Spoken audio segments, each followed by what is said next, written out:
8. How to make a habit irresistible in the 1940s. A Dutch scientist named Nico Tinbergen performed a series of experiments that transformed our understanding of what motivates us. Tinbergen, who eventually won a Nobel Prize for his work, was investigating herring gulls, the gray and white birds often seen flying along the seashores of North America. Adult herring gulls have a small red dot on their beak, and Tinbergen noticed that newly hatched chicks would peck this spot whenever they wanted food. To begin one experiment, he created a collection of fake cardboard beaks, just a head without a body. When the parents had flown away, he went over to the nest and offered these dummy beaks to the chicks. The beaks were obvious fakes, and he assumed the baby birds would reject them altogether. However, when the tiny gulls saw the red spot on the cardboard beak, they pecked away just as if it were attached to their own mother. They had a clear preference for those red spots, as if they had been genetically programmed at birth. Soon Tinbergen discovered that the bigger the red spot, the faster the chicks pecked. Eventually, he created a beak with 3 large red dots on it. When he placed it over the nest, the baby birds went crazy with delight. They pecked at the little red patches, as if it was the greatest beak they had ever seen. Tinbergen and his colleagues discovered similar behavior in other animals. For example, the gray-lag goose is a ground-nesting bird. Occasionally, as the mother moves around on the nest, one of the eggs will roll out and settle on the grass nearby. Whenever this happens, the goose will waddle over to the egg and use its beak and neck to pull it back into the nest. Tinbergen discovered that the goose will pull any nearby round object, such as a billiard ball or a light bulb, back into the nest. The bigger the object, the greater their response. One goose even made a tremendous effort to roll a volleyball back and sit on top. Like the baby gulls automatically pecking at red dots, the gray-lag goose was following an instinctive rule. When I see a round object nearby, I must roll it back into the nest. The bigger the round object, the harder I should try to get it. It's like the brain of each animal is preloaded with certain rules for behavior, and when it comes across an exaggerated version of that rule, it lights up like a Christmas tree. Scientists refer to these exaggerated cues as supernormal stimuli. A supernormal stimulus is a heightened version of reality, like a beak with 3 red dots or an egg the size of a volleyball, and it elicits a stronger response than usual. Humans are also prone to fall for exaggerated versions of reality. Junk food, for example, drives our reward systems into a frenzy. After spending hundreds of thousands of years hunting and foraging for food in the wild, the human brain has evolved to place a high value on salt, sugar, and fat. Such foods are often calorie-dense, and they were quite rare when our ancient ancestors were roaming the savannah. When you don't know where your next meal is coming from, eating as much as possible is an excellent strategy for survival. Today, however, we live in a calorie-rich environment. Food is abundant, but your brain continues to crave it like it is scarce. Placing a high value on salt, sugar, and fat is no longer advantageous to our health.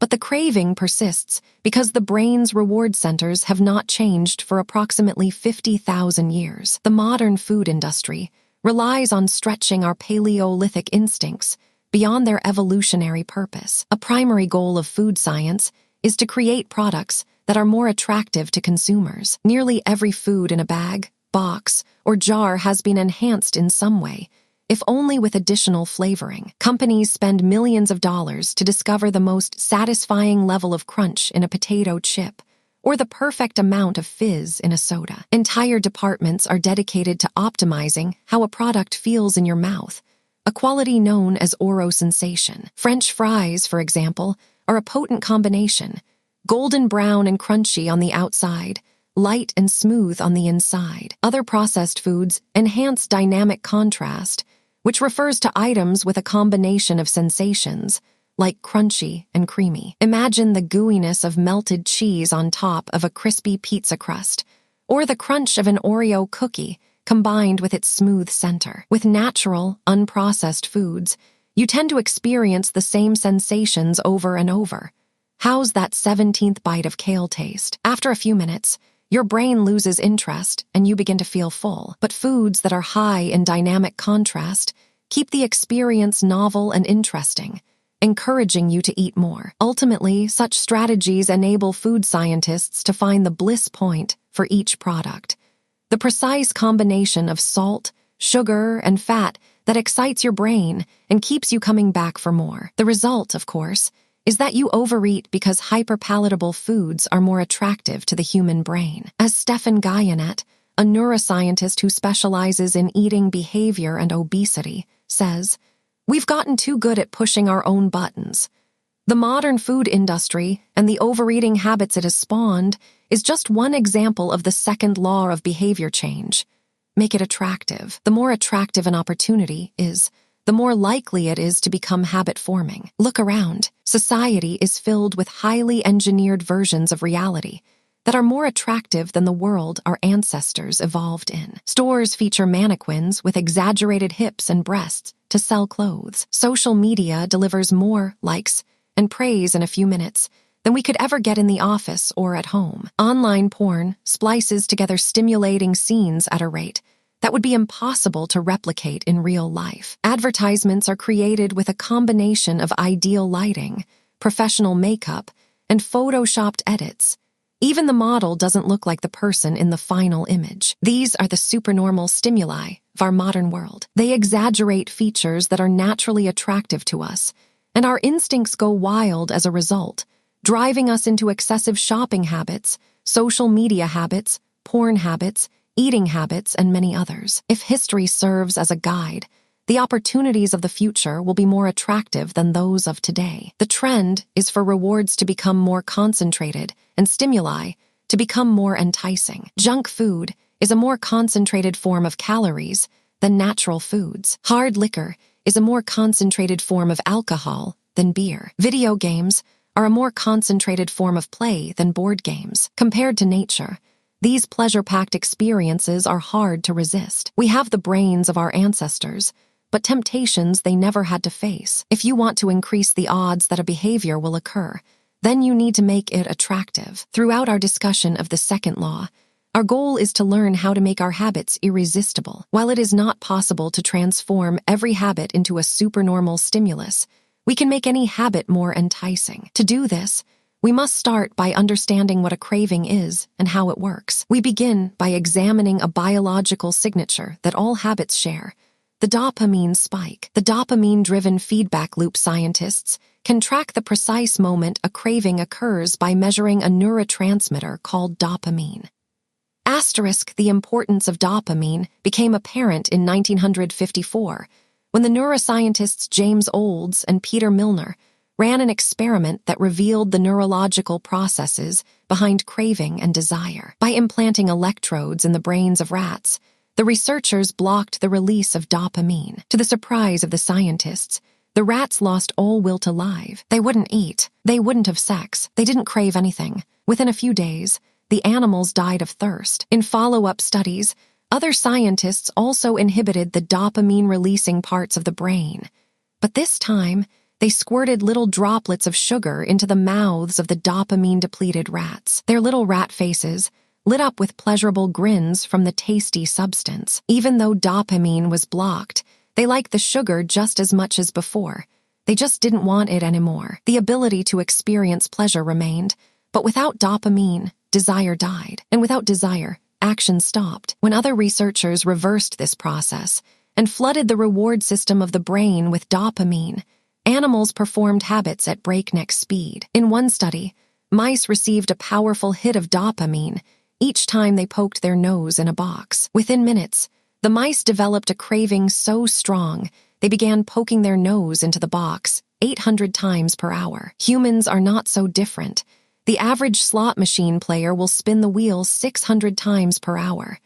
Habits are a dopamine-driven feedback loop. Every behavior that is highly habit-forming, taking drugs, eating junk food, playing video games, browsing social media, is associated with higher levels of dopamine. The same can be said for our most basic habitual behaviors like eating food, drinking water, having sex, and interacting socially. For years, scientists assumed dopamine was all about pleasure, but now we know it plays a central role in many neurological processes, including motivation, learning and memory, punishment and aversion, and voluntary movement. When it comes to habits, the key takeaway is this: Dopamine is released not only when you experience pleasure, but also when you anticipate it. Gambling addicts have a dopamine spike right before they place a bet, not after they win. Cocaine addicts get a surge of dopamine when they see the powder, not after they take it. Whenever you predict that an opportunity will be rewarding,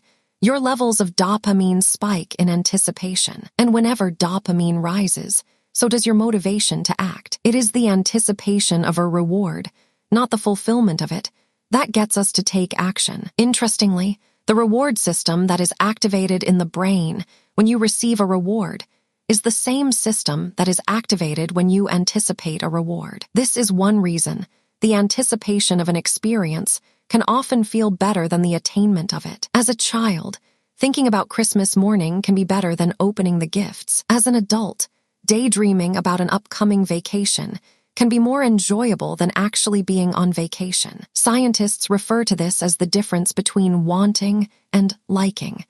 The dopamine spike figure 9. Before a habit is learned, A. Dopamine is released when the reward is experienced for the first time. The next time around, B.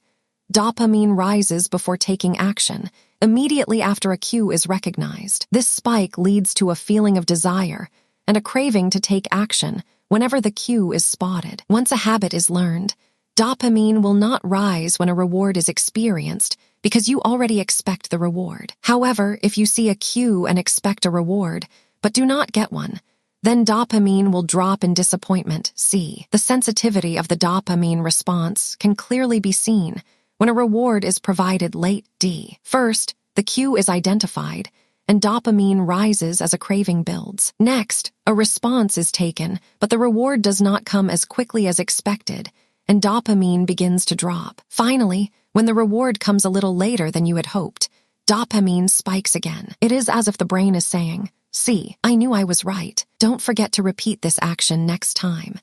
Your brain has far more neural circuitry allocated for wanting rewards than for liking them. The wanting centers in the brain are large.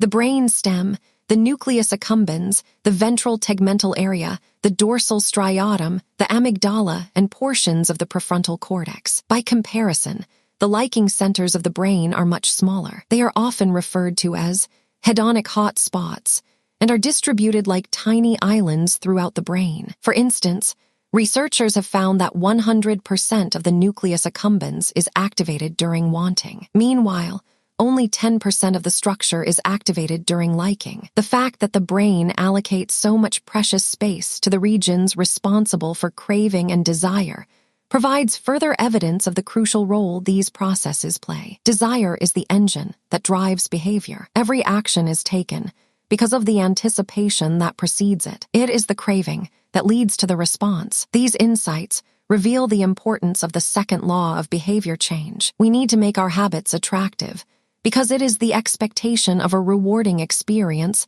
that motivates us to act in the first place. This is where a strategy known as temptation bundling comes into play. How to use temptation bundling to make your habits more attractive. Ronan Bayan, an electrical engineering student in Dublin, Ireland, enjoyed watching Netflix, but he also knew that he should exercise more often than he did. Putting his engineering skills to use, Bayan hacked his stationary bike and connected it to his laptop and television. Then he wrote a computer program that would allow Netflix to run only if he was cycling at a certain speed. If he slowed down for too long, whatever show he was watching would pause until he started pedaling again. He was, in the words of one fan, eliminating obesity one Netflix binge at a time. He was also employing temptation bundling to make his exercise habit more attractive. Temptation bundling works by linking an action you want to do with an action you need to do. In Bayan's case, he bundled watching Netflix, the thing he wanted to do, with riding his stationary bike, the thing he needed to do. Businesses are masters at temptation bundling. For instance, when the American Broadcasting Company, more commonly known as ABC, launched its Thursday night television lineup for the 2014-2015 season, they promoted temptation bundling on a massive scale. Every Thursday, the company would air 3 shows created by screenwriter Shonda Rhimes: Grey's Anatomy, Scandal, and How to Get Away with Murder. They branded it as T-Get on ABC, TGIT stands for Thank God It's Thursday. In addition to promoting the shows, ABC encouraged viewers to make popcorn, drink red wine, and enjoy the evening. Andrew Kubitz, head of scheduling for ABC, described the idea behind the campaign. We see Thursday night as a viewership opportunity, with either couples or women by themselves who want to sit down and escape and have fun and drink their red wine and have some popcorn. The brilliance of this strategy is that ABC was associating the thing they needed viewers to do, watch their shows, with activities their viewers already wanted to do, relax, drink wine, and eat popcorn. Over time, people began to connect watching ABC with feeling relaxed and entertained. If you drink red wine and eat popcorn at 8 p.m. every Thursday, then eventually 8 p.m. on Thursday means relaxation and entertainment. The reward gets associated with the cue, and the habit of turning on the television becomes more attractive. You're more likely to find a behavior attractive if you get to do one of your favorite things at the same time. Perhaps you want to hear about the latest celebrity gossip, but you need to get in shape. Using temptation bundling, you could only read the tabloids and watch reality shows at the gym. Maybe you want to get a pedicure, but you need to clean out your email inbox. Solution: only get a pedicure while processing overdue work emails. Temptation bundling is one way to apply a psychology theory known as Pramack's principle. Named after the work of Professor David Pramack, the principle states that more probable behaviors will reinforce less probable behaviors. In other words, even if you don't really want to process overdue work emails, you'll become conditioned to do it if it means you get to do something you really want to do along the way. You can even combine temptation bundling with the habit stacking strategy we discussed in Chapter 5 to create a set of rules to guide your behavior. The habit stacking plus temptation bundling formula is 1. After current habit, I will habit I need. 2. After habit I need, I will habit I want. If you want to read the news, but you need to express more gratitude, 1. After I get my morning coffee, I will say one thing I'm grateful for that happened yesterday, need. 2. After I say one thing I'm grateful for, I will read the news, want. If you want to watch sports, but you need to make sales calls, 1. After I get back from my lunch break, I will call 3 potential clients, need. 2. After I call 3 potential clients, I will check ESPN, want. If you want to check Facebook, but you need to exercise more, 1. After I pull out my phone, I will do 10 burpees, need. 2. After I do 10 burpees, I will check Facebook, want. The hope is that eventually you'll look forward to calling 3 clients or doing 10 burpees, because it means you get to read the latest sports news or check Facebook. Doing the thing you need to do means you get to do the thing you want to do. We began this chapter by discussing supernormal stimuli, which are heightened versions of reality that increase our desire to take action. Temptation bundling is one way to create a heightened version of any habit by connecting it with something you already want. Engineering a truly irresistible habit is a hard task, but this simple strategy can be employed to make nearly any habit more attractive than it would be otherwise. Chapter summary: the second law of behavior change is make it attractive. The more attractive an opportunity is, the more likely it is to become habit-forming. Habits are a dopamine-driven feedback loop. When dopamine rises, so does our motivation to act. It is the anticipation of a reward, not the fulfillment of it, that gets us to take action. The greater the anticipation, the greater the dopamine spike. Temptation bundling is one way to make your habits more attractive. The strategy is to pair an action you want to do with an action you need to do.